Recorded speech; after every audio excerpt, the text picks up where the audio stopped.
Welcome to this episode of the Duke Football Talk Section 17 podcast. I'm your host, Brian Kennedy, alongside my co-hosts, as always, Josh Cox, Scott Medlin, and Jamie Holt. We've got another action-packed episode for you. We've got the mailbag. We're going to review all things offense and defense for this Duke Blue Devil team.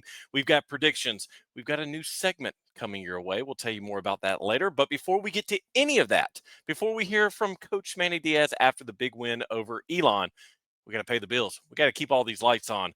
First and foremost, we want to thank each of our sponsors, and we're going to start with our sponsor that keeps the home cool. I'm talking, of course, about Hometown Air.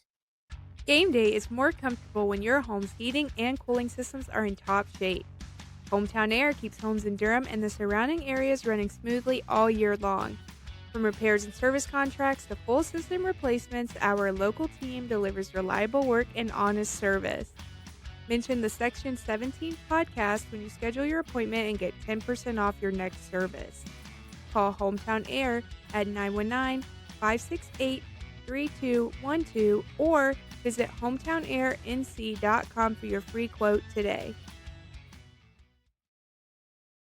And our thanks again to Hometown Air for coming back on as a sponsor this year.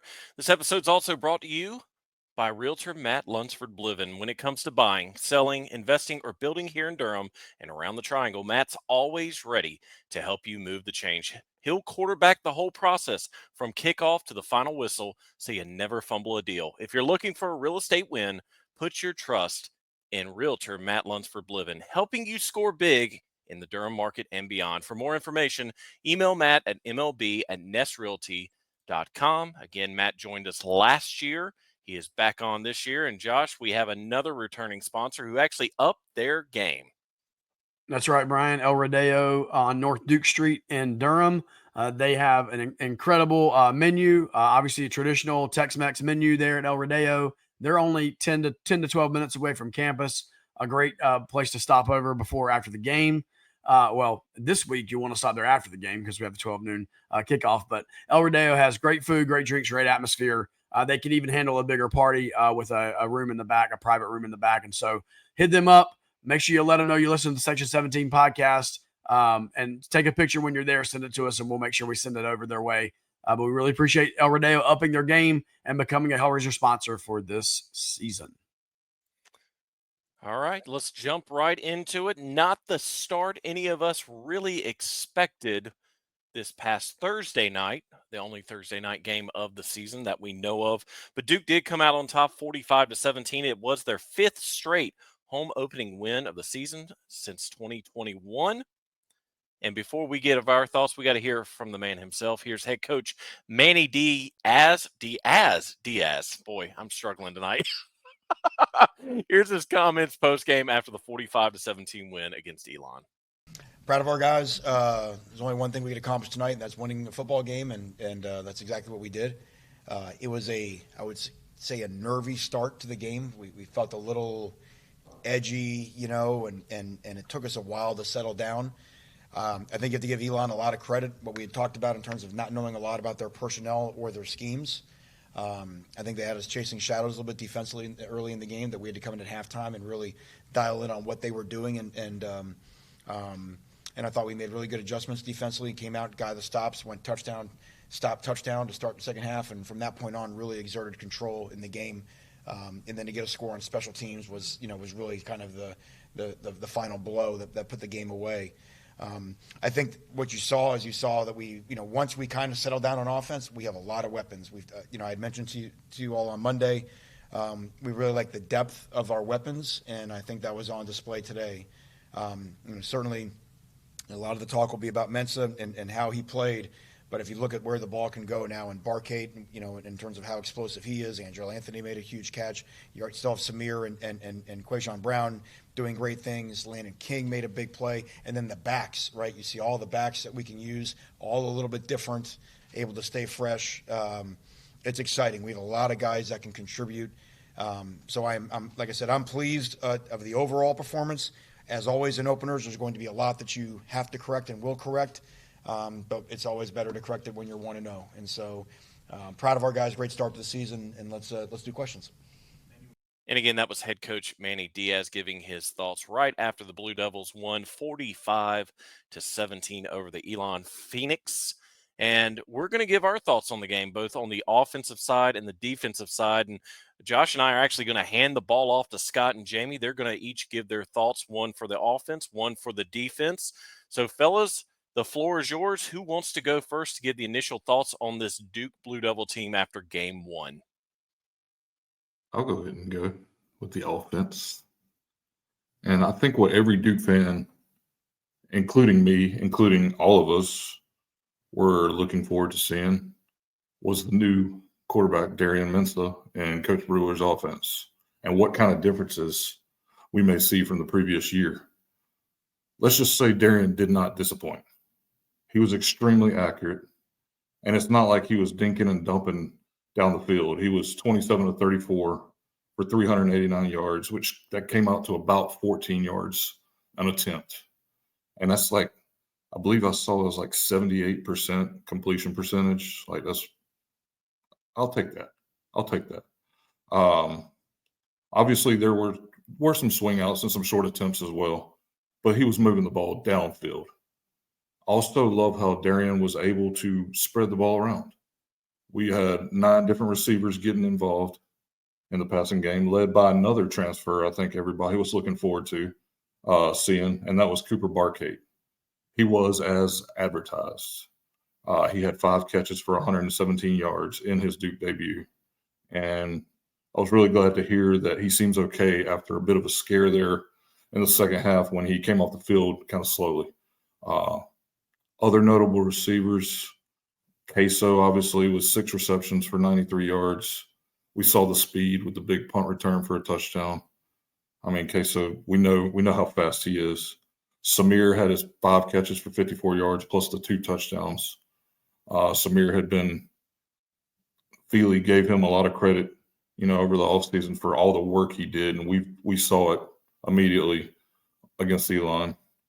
We saw yet another transfer, Andrew Anthony, get involved, and we saw him show off that big play speed that we had heard about.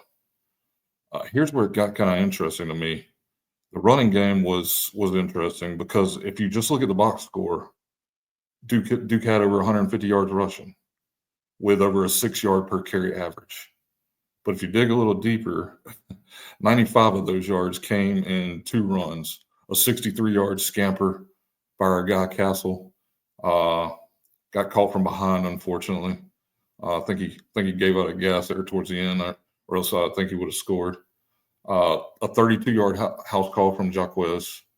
It sounds kind of funny complaining about a running game when you had over 150 yards, but I just feel like I would love to see a little more consistency in the run game. Something that would be nice to be able to grind out a game maybe towards later in the season, maybe against Illinois. Maybe we need to have a 7 to 8 minute drive to close out the game. We need to be able to run the ball. And we saw the big plays, which is great. I love the big plays. We love to see it when Jaquez gets out in the open field and just makes guys miss and shows off his electric speed. Another kind of negative I had was obviously the slow start. We had 10 points in the first half. Darian and the offense just it kind of looked like Darian kind of maybe locked in on Barkade a little bit in the first couple of drives. Obviously that corrected itself and he started just really spreading the ball around. All in all, I thought it was a very successful first game for Coach Brewer's offense. You guys got anything to add? I'll say one thing and one thing only, and that's it. If you saw me on Twitter, I had my old man stats going during the game. The one thing that stood out to me, and the adjustments were made at halftime, Duke only ran the ball 7 times in the first half. And you saw what happened in the second half when they ran the ball more. So I'm hoping that the balance is better in between first and second half. That's all I'll say about the offense. Scott, go ahead with the defense. Oh, I have one more thing that I forgot to put in my notes, actually. I'm sorry. That's my bad. The tight ends, would have liked to have seen them get involved a bit more. We only had I think it was just 2 catches, Hazley, and then one Landon other. King. Yeah, Landon King had Yep. a nice grab there, but I feel like this is the best tight end room we've had in some time, and would like to see them guys get involved more going forward. Are you done? Are you sure? Okay, he's done. All right, Scott, now you're up, sir. Give us your thoughts overall on the defense in the first game. So on the defensive side of the ball, honestly, there were some plays where we were like scratching our head and things like that. The third and longs were really aggravating, just for the simple fact that they kept running the same delayed handoff, and we'd either miss a tackle or take a bad angle. Kind of one of the things that they mentioned at the press conference today was the fact that they kind of used Duke's Duke's aggressiveness against them. Duke was coming in from the outside, and unfortunately, the linebacker was either getting blocked or they were running away from him. So, and they blitzed a lot on third down too, especially the third and long. So, they made some adjustments at halftime. Obviously, it helped too that the quarterback that was running all over them started cramping up and came out. And they were not looking forward for the running quarterback. That was something they had never done in the past with that offense. New coordinator brought a new level and everything like that. And that kid was pretty good.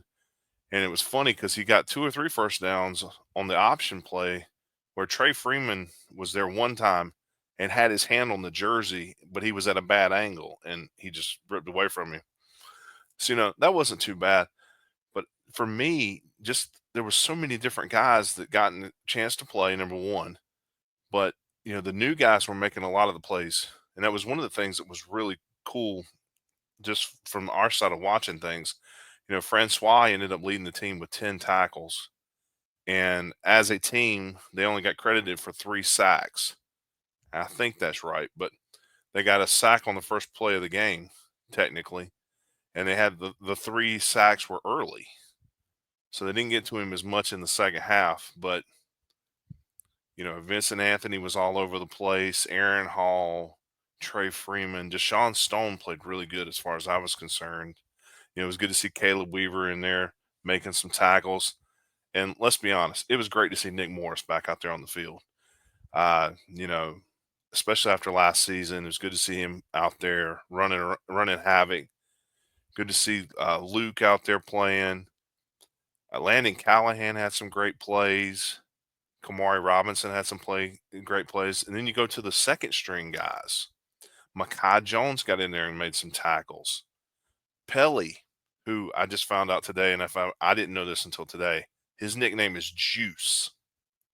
So we're going to start calling him Juice now. But that's his nickname.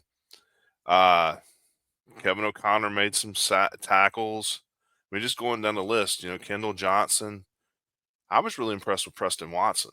That was one of the guys that, pointed out while we were sitting up there in the stands. Guy had a great game. And he was in there on a couple. He didn't get credit for some plays, but he actually forced some plays to the side where the tackle was made by another player. So all in all, it was really good to see. We got to see Gompers play at the end. Got to see a bunch of the young guys. And hey, you wanted the game to go that way for the simple fact you wanted to see these freshmen get an opportunity to play. And I think that was one of the good things about it. And, seeing the older guys out there, and it was just good to see the excitement. VJ makes a sack, goes crazy, and the referee has to get him to stop it doing his dance because he was, offended by it or whatever. But it was really cool. Glad to see the team played well. I mean, they made some mistakes, obviously. In the second half, though, they shut it down. And the punt return, that was one of the best plays we've seen all season. Obviously, shout out Caleb Weaver, took out 2 players with 1 block there on that punt return. And watching, because obviously where we're sitting was the perfect angle because he went down our sideline away from us. And you could see it after he made it past the first initial probably 5 or 6 players. And, dude, he was gone. So that's one of the other key things about having like Queso back there. And it is Queso, not Vincent Anthony, for those of you that were a little unsure. Not the same guy. So just, by the way, the regular guy was as in Italy, from what I understand. So that was a guy stepping in while he was gone. But that was kind of a joke we were running today at the press conference. We were having fun with that and a couple other things. But all in all, I mean, you don't want to give up those really chunk plays like you did, but made better chances in the second half, did a lot better. And obviously, this team coming in this weekend, they're going to have to make those plays, or it could be a long afternoon in while they wait. Yeah, the only thing I'll add, since Brian added on the offensive side, is that, Scott, and that is, the biggest disappointment of the night to me was the run defense. Biggest disappointment of the night, and that was a little surprising, because I think if you would have asked us heading into the game, what are we least concerned about, it would have probably been our defense, right? And maybe not specifically the run defense, but I don't believe any of us would have been like, oh, we're gonna give up some pretty large chunks of yardage on the ground. And so obviously it's gonna come in the questions as well as we talk in a little bit. But I mean, it's gonna be something that Duke is gonna have to take this extended, 2 extra days of prep, and they're really going to have to deal with that and be ready for Saturday. Well, speaking of Saturday, let's jump right into it. Let's hit our mailbag. Thanks to each and every one of you who submitted a question for the upcoming game against Illinois. Reminder, we may not get to your question, but please do not stop asking questions each and every week. This is what fuels our episodes. So let's get this rolling. We're making a little bit of an audible tonight. Josh is going to be in charge of the questions because, Jamie didn't want to labor on Labor Day. Happy Labor Day, everyone. But that's okay. We'll get back to normal next week. Hopefully, if Jamie can find enough energy and strength to get the questions together. What you got, Scott? So I was going to say, this is kind of was flounder fishing. Yeah, that's true. Well, so this is kind of weird. Looking at the sideline the other night, Micah Sakakian was calling the plays. Micah Sahakian. I can't say his name right. Forgive me. Luke, I can't say your last name right. Mike, I can't say your name right. But it was hilarious to see an offensive lineman, though, calling in the plays. I thought that was pretty neat. Oh, it was great. It was great. He was like doing the Macarena over there, man. He was killing it. So that's awesome. All right, we're heading to mailbags. I'm going to do my best. You guys know me, man. I'm a talker. I'm going to do my best to not answer my own questions. I know we make fun of Jamie for doing that. Since I'm unmuted, I'll go first. But anyway, we're going to start. What I'm trying to do is really try to focus the questions that are asked about the previous game first, and then maybe move into some others that are asked about the upcoming game, right? So Sam at Bleeding Duke Blue on Twitter, on X, says, are we spoiled already? Right? I'm just as guilty of it, but when the first half was the focal point for many of a 28-point win, we still would have salivated as Duke fans and not had any negative thoughts. Have the expectations risen? Are we being fair, or are we being hypercritical? So basically saying, with the way the first half went, obviously the final score was fine, but the first half was a little shaky. Has Duke football gotten to the point now where we are justified in our criticism of a slow first half, right, against a team like Elon? I actually made this post on X like right after the game. I was like, what a time to be alive. Duke fans are actually upset over a 45-17 win. But we did talk about this in the stands. Like, had the halves been reversed, I mean, I don't think we'd have been talking. Had it been 35-7 in the first half, and Duke cruises to a 45-17 victory in the second half because they started, going deep into the roster and playing true freshmen and all this, and they cruised to a 45-17 victory, I think the discussion would have been a whole lot different. I just look at it as first game jitters. The tendency is to always look ahead to the number 12 team in the nation coming in the next week as well. So we got to look at that possibility. Did they overlook Elon a little bit? Maybe. Who knows? Elon played a great game in the first half, and then honestly the first 3 quarters, because what was it, 24-17 still, and then Duke kind of exploded and ended the game. But well, I'll say this to everyone who was critical of Duke. I get it, I understand it, but at the same time, it's week 1. You look across the country and all the games that played, no one expected Kansas State to have a tough time with North Dakota. Not North Dakota State, folks. Not the Bison. North Dakota. I had to do a double take myself when I was like, oh, it's the Bison. Okay, they're giving no, North Dakota. That's it. So the other thing I'll say is this. How did Duke football fare last year after they had a tough start with Elon? Pretty good. Gator Bowl appearance. I think it's expectations versus reality sometimes. And even Manny alluded to it. It was just nerves, jitters first half. And then they came back down. They calmed themselves down. And then they showed fans what this team is capable of. Now, if Duke has another slow start this weekend, it might be a different conversation because we're talking Big 12 team, not FCS school. So give a little bit of grace, just like I gave the PA announcer a little bit of grace. Big and now 10. That's okay, but who's counting? Big 12, Big 10, Big 18. What was it? It used to be the Big 8. Sorry. I don't care about other conferences, but you know what I'm getting at. I think the true test will be obviously this Saturday to see if Duke can hang again with your Clemsons, your Georgia Techs, because Georgia Tech looked really good against Colorado. Sorry, Scott. Clemson, even though they lost to LSU, they still look good. So yeah, I mean, this is the first few games are a good way to get all the kinks worked out to where when you get into the heart of your schedule, you've got pretty much everything lined up and you know what you're going to run and how you're going to run it. Yeah. Shout out to the ACC. This has nothing to do with our questions, but only 4 losses in week 1. As we are recording, the Chapel Hill College team is playing 8 miles down the road. And so obviously we don't want them to win, but if they do win, that means the ACC only had 4 losses in week 1. And so really good showings by like your Miamis, honestly, even in a loss, I felt like, good showing by Virginia Tech. I thought that game against South Carolina was a good game, better than what we expected to see. So anyway, I thought there was some good Syracuse. I mean, they played Tennessee, and that was a tough week 1 game. So that was another one of the losses. So anyway, that's not the question, but I wanted to throw that out there. Another question here from Facebook, Peter Dodge. Shout out Peter Dodge for coming, hanging out, and tailgating with us this year. The obvious portal losses of Star Thomas and Malik Murphy were obvious. Shout out Star Thomas for having a heck of a game for Tennessee. He said, I understood and accepted it. What I didn't appreciate was the magnitude of losing Rachel Demita and Wallace Wade, PA announcer 1. It's the new world of college football.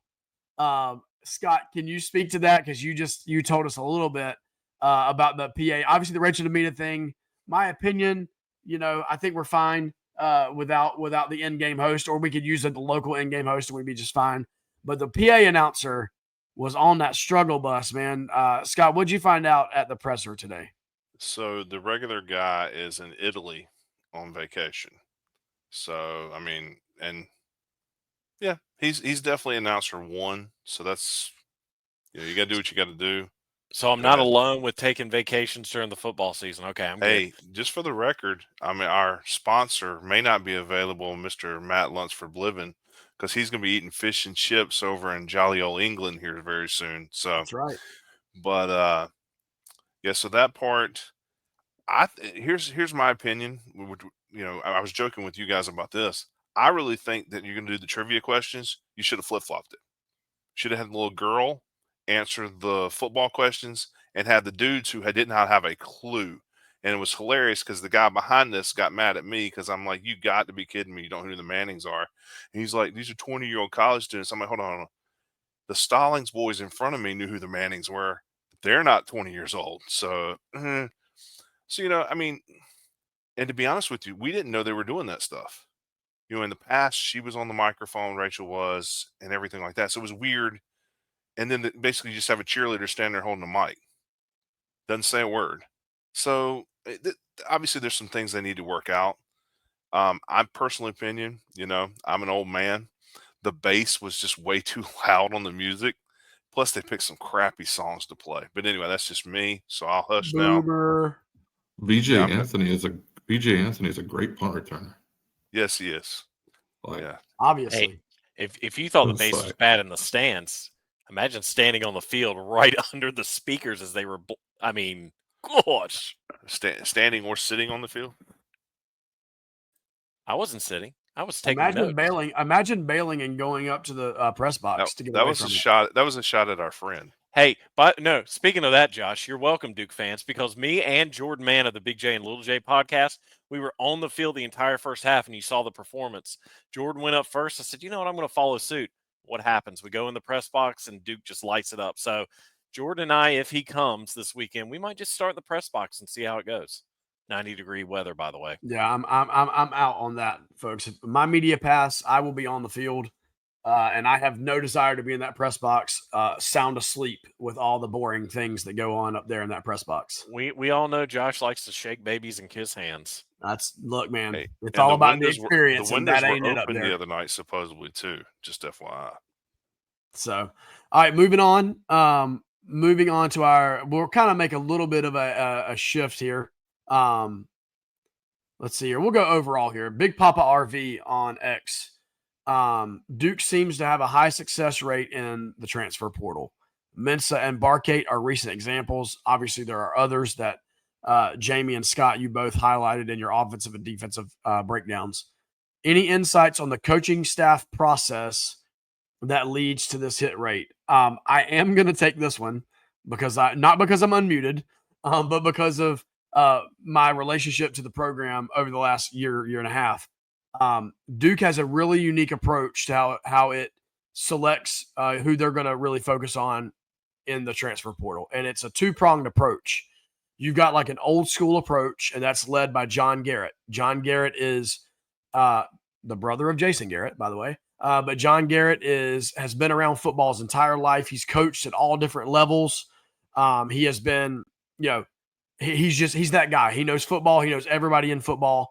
And he's the eye test guy, right? He's the guy that watches the film and is like, hey, man, this guy looks like he's got it. Or sees someone in person and is like, yeah, that's the guy.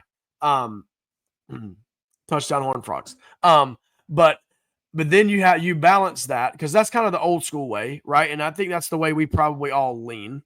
But then you balance that with a very new school approach, and that is with a roster manager whose name is Banuk Kadadawaku. Yes, I said it right.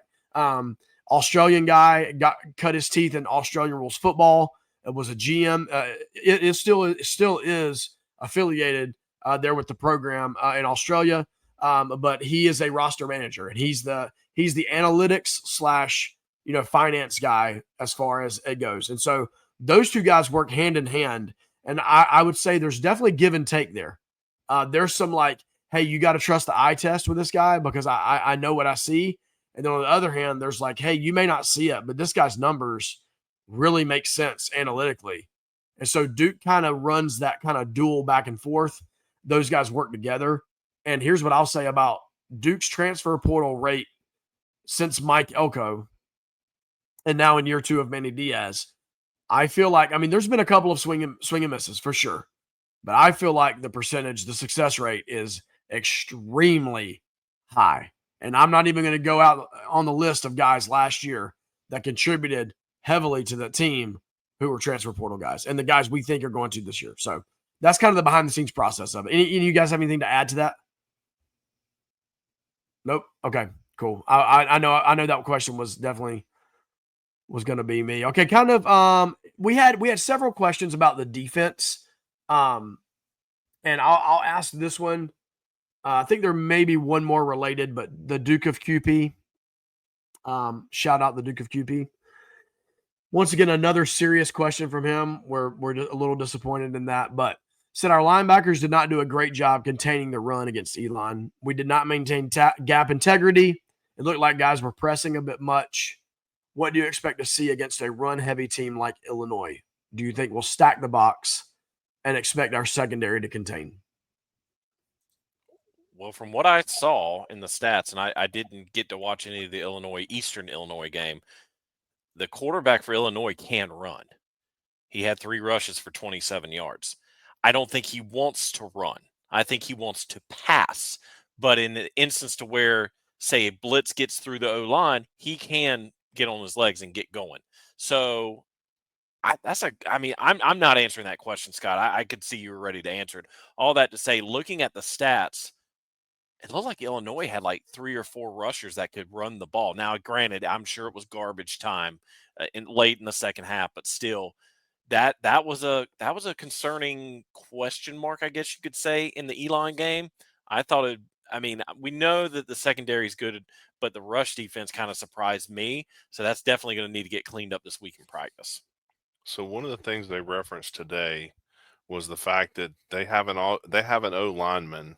Well, all 5 of their O linemen are returners. This is like their 3rd year in the program, and they're all like 325 to 350. So they're grown men. But the left tackle, I believe, is a top 5 draft pick possibly in next year's draft. So, these guys are pretty good, going to be pretty good at what they do. And if you didn't know already, their coach is a former offensive lineman. So, and that was one of the things they kind of referenced today too, that the Big Ten football used to be run, run, run, run, run, run.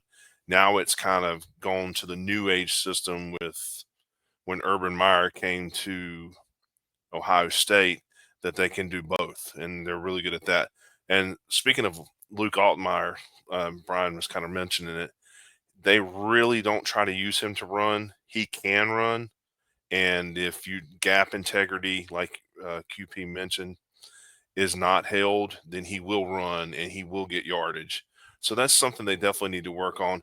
I think honestly, some of it was the blitzing out of lanes, and the guys just went right in the hole, which is kind of where you're trying to avoid when you're doing the blitz. You really want to get to the quarterback or the running back before they dart through that hole. So, I mean, I think there's some things they worked on well in the second half. Again, if the quarterback doesn't get hurt, I don't know what happens, because it's a 24-17 game when he cramped up or whatever, because it looked like cramps. So I don't know, but the game is what it is. You have to play with the chips that you're dealt, and Duke ended up winning after they struggled. So that's kind of scary that offensive line they're so big, so big. Like Scott said, 325 plus pound guys that have been playing together.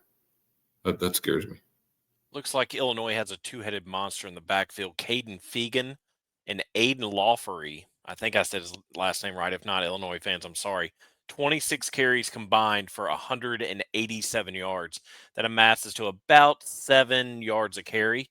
So, yeah, it's going to be – we need to contain those two right there. Sorry, yeah, and to piggyback on this about the defense, there's another question that Diablo 89 and he alludes to, this team, obviously this Duke offense threw the ball better in game 1 than they ran the ball, and that can also put some strain on a defense, in that you're a little quicker down the field, you're not giving those guys as much rest, and so obviously one side of the football feeds the other side of the football and gives the other side of the football rest, and so you're really hoping that the Duke run game can sustain some drives and really let the defense, rest a little bit, on the sidelines. And that's a little bit different than what Duke football of the last 2 to 3 seasons really has. Even if they weren't successful, they've run the ball quite a bit and really tried to be competitive in the time of possession game. So I would say that kind of goes back to the reference I jokingly made a couple of weeks ago on the preview episode, that the weather is going to be North Carolina weather. So it's going to be probably a little humid, noon kickoff. That has to be an advantage for Duke, in my opinion, because it's not 90 degrees with 3,000% humidity there anywhere in Illinois, probably at any time of the year. So and definitely to Diablo's point, you want to sustain the football, keep your defense off the field for 3 or 4 minutes at a time. You don't want to go 3 and out, 3 and out, 3 and out. Because 1, you're going to start pressing, but 2, you're also going to wear the defense down. And yes, granted, we did play some young guys, but we really don't want all these young guys playing a certain amount of snaps as the season progresses. Not in the second game. We don't want like the 3rd string guy playing 40 snaps because we're running out of energy because we're all dog tired. So just something to think about. Yes, good thought there. Good thought. 2 more questions here. Regina Lee, shout out Regina, who's going to be in town for this Illinois game this weekend. Obviously just being week 1, but she says in comparison to last season, what positive improvements did we see? and what has been maybe worse than expected. I think we answered that with the run defense right now. But question, does this team have a motto or a theme that they've shared publicly? Because now that Duke is no longer an underdog, the mottos must be evolving to reflect a new stage in the growth of the program, right? So your motto can't always be that nobody believes in us and that we're not respected by anybody. So anything that you guys have sensed or noticed in, like, whether it be social media or any sort of interactions that you've had that like would be kind of the motto or the theme behind this year's squad? Not everybody at once. I was just I saying, feel- I've been at both press conferences, and I don't really think there's been a theme or anything. I mean, basically, for all intensive purposes, they're trying to get them to. I don't want to use the words. I don't want to say "do your job" because they say that 8 miles away. A bunch of idiots that they are, but they're trying to get people to learn where they need to be at on each play and stay in the integrity of their position. That's one of the things I mentioned today. So I know that's not really a Yeah, name I would dropping say thing, but big picture though. What the first thing I thought of big picture is taking the next step, which is the next step for this program is a berth in the ACC championship game. So I don't know what that terminology is for them. I don't know if it's written somewhere. I don't know that, but I know the next step is an ACC championship game berth, and so which is wild. You guys have to understand. I mean, we all get it, but our first 2 years of this podcast, we are now starting year number 6. So the first 2 years of this podcast were two of the worst, football seasons. And that's saying something because we're doing 2 wins, 3 wins. And you'd have never, I don't believe any of us would have thought that we would legitimately, not just like pie in the sky, but legitimately be talking about taking the next step, making it to an ACC championship game, and people not laughing at us. And I think that's where this team is, the program is. I will say, as far as a theme for this year's team, it's not like necessarily that they have a theme, but I feel like this team is more together. They feel more of like a cohesive unit. Even in the off season when we first landed Darian Mensah, right? The story was Darian flew down receivers to Florida and they worked out together. So, I mean, it started early. It just feels like they're more cohesive. Yeah, that locker room makes a difference. That is for sure. And Darian seems to be leading in that sense. All right, last question from our guy Chris McCurdy on Facebook. What kind of crowd do you think we get this Saturday? Does Illinois travel? We talked about this a little bit offline beforehand. So what do you guys think? This is our time. Let's do I it. truly don't believe that Illinois is going to like bring like Virginia Tech level, fans or even, as much as we make fun of NC State, bring NC State level fans to Wallace, which is easy to come from Raleigh to Durham. But you know what I'm saying. I don't think that Illinois is going to travel that well. But I'm not sure what to expect from the Duke fans. This coming from a guy that's not going to be there Saturday. Mute. Yeah, so my bad. I would say that I'll just throw this in there real fast. I would say probably I'm guessing. I'm ballparking guessing here. I say maybe 2,500 people in Orange. I think that's a real relative thing. I mean, we are talking about a team that will be in the top 10 after last night. So, I mean, I would think that they think this is going to be a special year and they're going to have a chance to possibly win the big 1-0. So hopefully it would be nice to see a bunch of Illinois fans here just to have them cheer for the team. Obviously not to win, but correct me if I'm wrong. Not surprising me if I'm wrong. Wasn't this supposed to be like Human Being Day? No, it's a new day. It's Durham Day. So when they first announced that, we all thought that it was That's right. It was the employee Okay. day. So for those of you who are on the email list, an email came out today. We're recording on a Monday, to where every ticket that has not been bought yet, that is bought, a ticket goes to a first responder or the military. I'm going to get on my high horse here and say just give the tickets away to the military and the first responders. Don't do this buy one, get one free. Duke needs every butt in the seat as much as possible. We don't think Illinois is going to travel well, so that's when you want to have the ratio get bigger and bigger and bigger. It's going to be a blue out. That also came out. Will we see the blueberries again, the uniforms? We don't know. We'll get to that later as well. All that to say, these type non-conference games are hard to come by in this day and age. Illinois is a Big Ten school. I mean, fact of the matter. I mean, some fans are like, I can't tell you the last time I watched a Big Ten school, like a decent, really good Big Ten school. Sorry, Northwestern, I'm not including you on this. Come into Wallace Wade to where Duke actually had a chance to beat this Big Ten school. A lot of people have been complaining about the late kickoffs. I've been in that boat with y'all sometimes. You can't complain about a noon kickoff anymore. Josh will tell you to your face, don't ever complain again if you don't come to the game, Jamie. So I don't know what else to say other than you just have to be there. The schedule has been out since January. There should not be a reason unless you're sick, you're dead, your family member died, or whatever. You're fishing, you're flounder fishing. Flounder fishing, or I have to go back to the beach because, I'm now the HOA president down there. I don't know if he is or not. But get to the game. Get to the game. Because it could make the difference between a Duke win and a Duke loss. And shout out to the students, by the way. I don't think we said that yet. The student section against Elon was great. We need that same energy and intensity against Illinois this Saturday.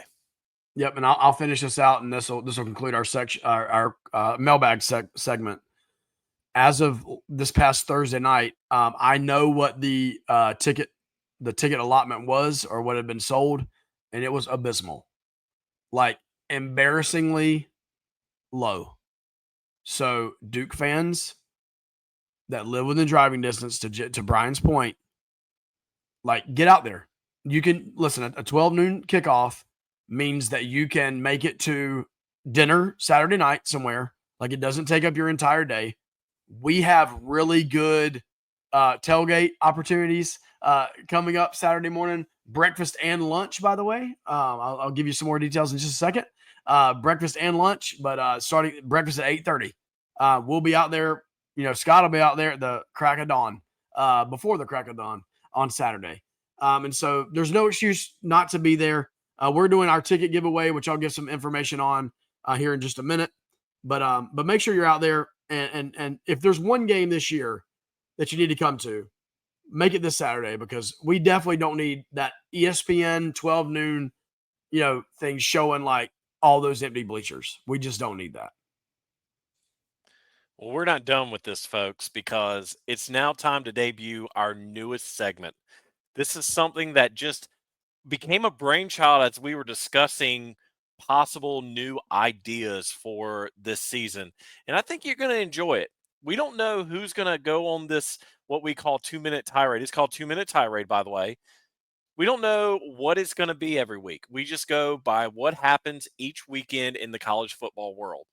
But Josh is going to take the reins for this week 1 tirade, and he's going to continue talking about all things Duke football and attendance, because a lot of you have become more vocal with displeasure of numbers and lack of folks in seats. So, Josh, I'm not going to steal your thunder, but I am going to put you on the clock. We are on a 2-minute tirade. Let me get my timer started. I think you got your timer started as well, or about to, but we just want to make sure that we stay within the 2 minutes. But Josh, I'm going to start the timer whenever you're ready. You just let me know. All right, here we go. 3, 2, 1. Duke football will never sell out all of its home games. It is not going to happen. And here is why.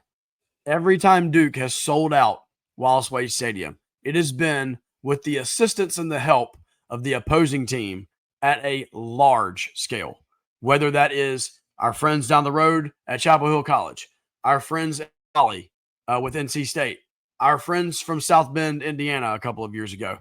Newsflash, a couple of years ago, Clemson home opener on Labor Day. Guess what? It was not a sellout. So Duke will not do that. let me say, Duke does not recruit high school players selling them that you're going to come here and help us sell this place out. That is not an expectation. It just isn't. And here's why. You obviously know there's only one other school in the ACC with fewer undergrads. That is Wake Forest. However, Wake Forest had over 30,000 people in the stands Friday night against Kennesaw State and in a terrible football game.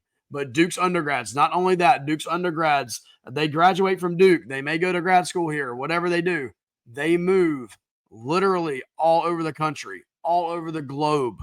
Duke has as big of a footprint in the Northeast corridor with alumni as it does in Charlotte and Raleigh. In Durham. It just is what it is. That's why when Duke travels for basketball and other things, and they go to Chicago or Atlanta and places like that, you have major Duke contingencies there. It's because the alumni spreads out and they go everywhere. So you don't have the annual, alumni additions, right? UNC, 30,000+ alums every year. Or no, I'm sorry, 30,000 plus students every year. NC State, 30,000 plus students every year. That's Stop. a whole 2 minutes is up.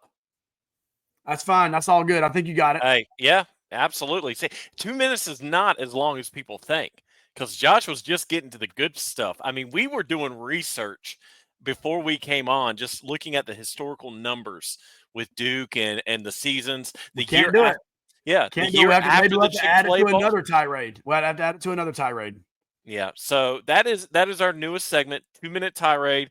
I know a lot of you were expecting Scott, the big dog, to be giving his thoughts, but hey, there are 11, hopefully 12 more weeks of this to where we can give our 2-minute tirade. So Jamie thinks 2 minutes is a lot. I think we know that Jamie would cuss in the first 10 seconds and we'd have to cut him off. That's why. So I don't know how many times Jamie will be on our 2-minute tirade, but it's going to be interesting this year because, as we've seen as football fans, the things we never expect to happen. See FSU last year going 2-10, which, by the way, congratulations, FSU. But all that to say, we've got to look ahead even further. Josh is gone. Josh just said, I'm done. I gave my 2-minute tirade. If you're watching on YouTube, he's just done. I gave my 2 minutes. I didn't get all my time. It was and he's back. And he's back. It was that AOL. That was weird. Dang, Josh. You want I hit the wrong button, man. At least I didn't end the recording. Yeah, that wouldn't have been good. Well, as I was saying before Josh decided to temporarily leave us, we've got to look ahead. 12 noon, ESPN against the Fighting Illini. And guys, it's time for our predictions. Now, before we get into our predictions, we have a winner who won the official team issued hat. And that would be one Stephen Dillard. He finally won, as he said when I reached out to him.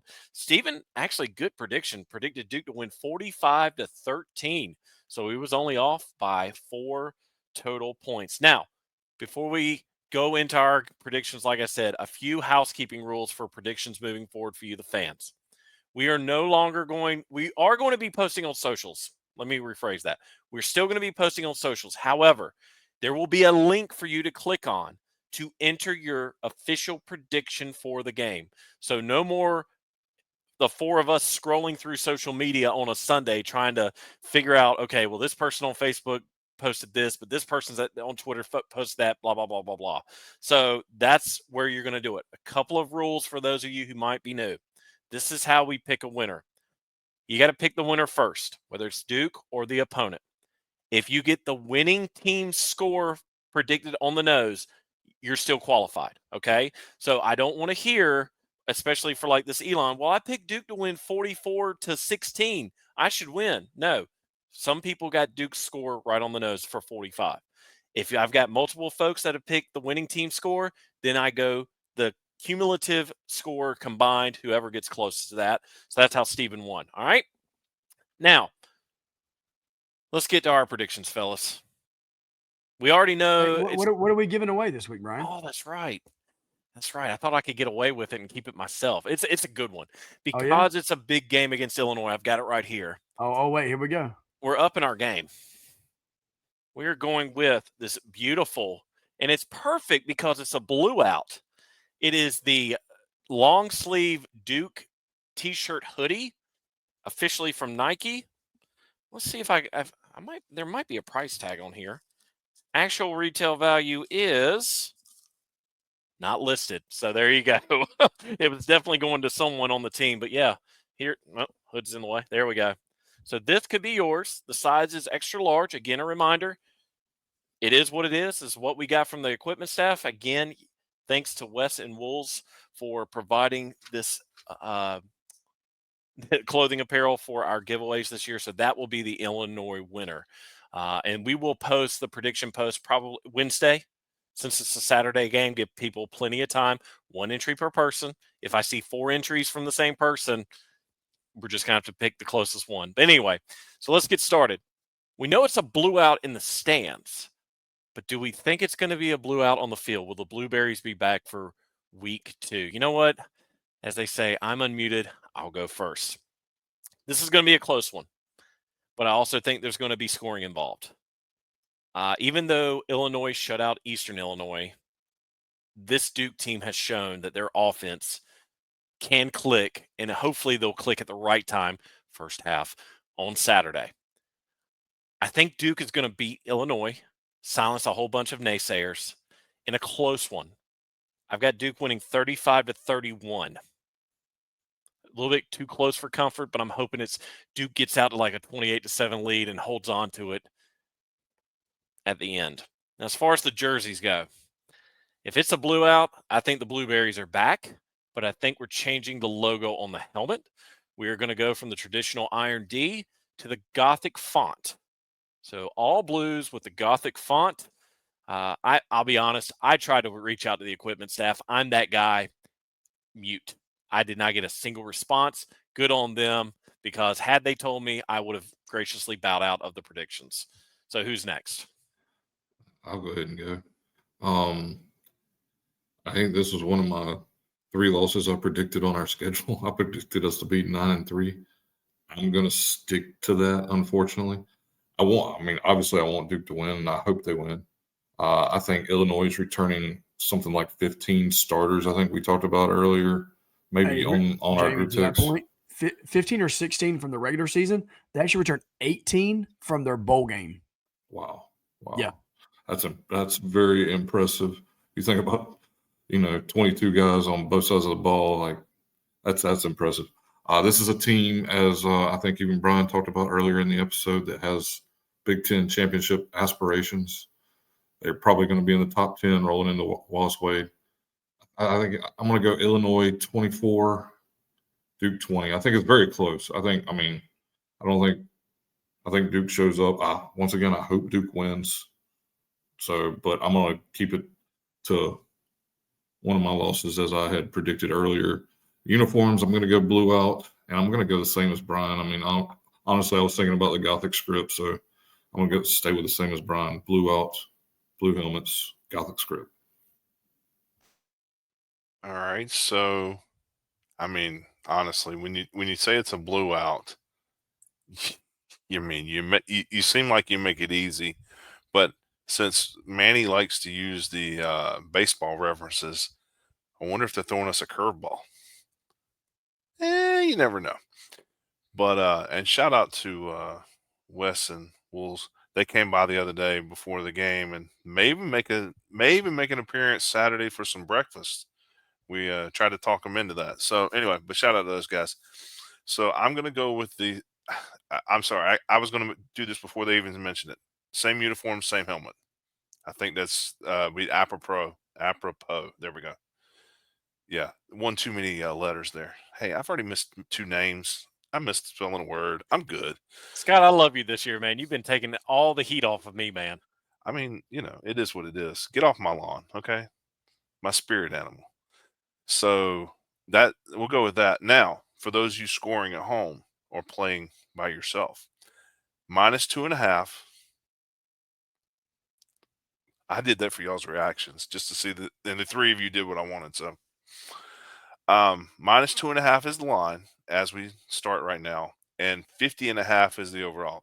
I just looked at ESPN and said 2.5. It went back down. Okay. Yeah, it went back down. So, and 50.5 is the over under.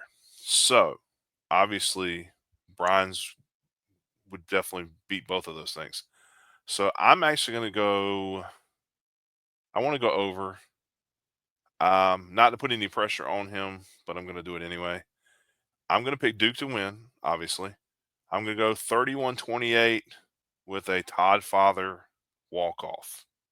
That would put us over under, and that would complete the -2.5. All right. Well,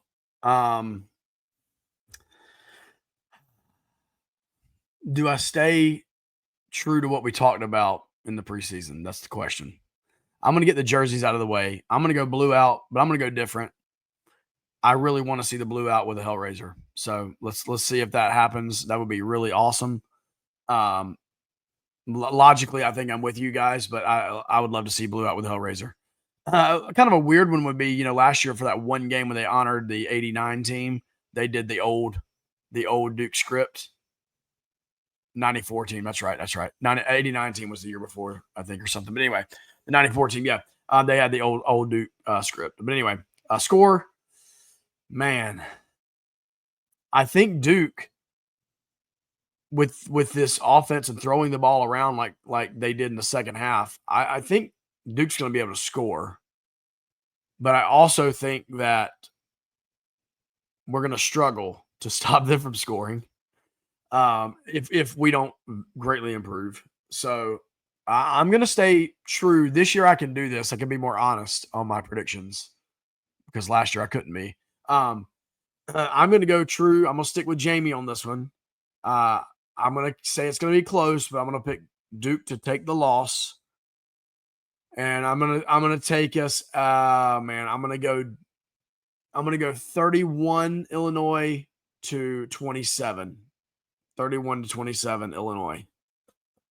So yeah. Anyway, I hope I'm wrong.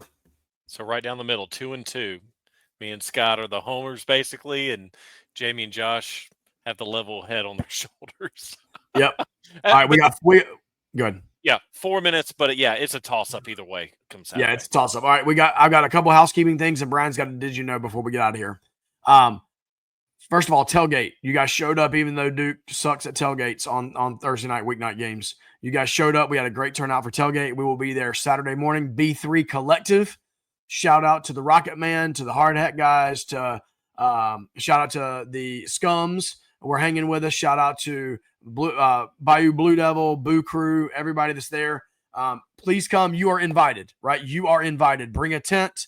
If you can't park in B3, just walk over. We've got food, drinks, everything you want is community. Okay, so just come, be a part of it. That's number one. Number two, we have t-shirts available. The football school t-shirt Jamie is rocking right now, I believe. Stand up, Jamie, a little bit. Let's see that thing. Yeah, there it is. Yeah, football school. We have a limited number of those left. When they're gone, they're gone. Okay, so come see Scott. He loves this. Come see Scott at the tailgate. He actually likes doing that better than having to go to the ship them out every week. So come see Scott. When they're gone, they are gone. So that's the second thing. Third thing, we are doing the ticket giveaway courtesy of our sponsor, Matthew Lunsford Bliven.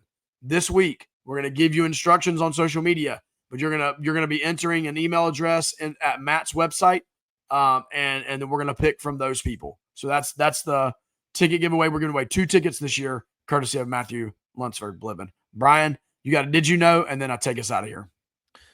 Fellas, did you know Illinois has fielded a football team since 1890, so 135 consecutive years.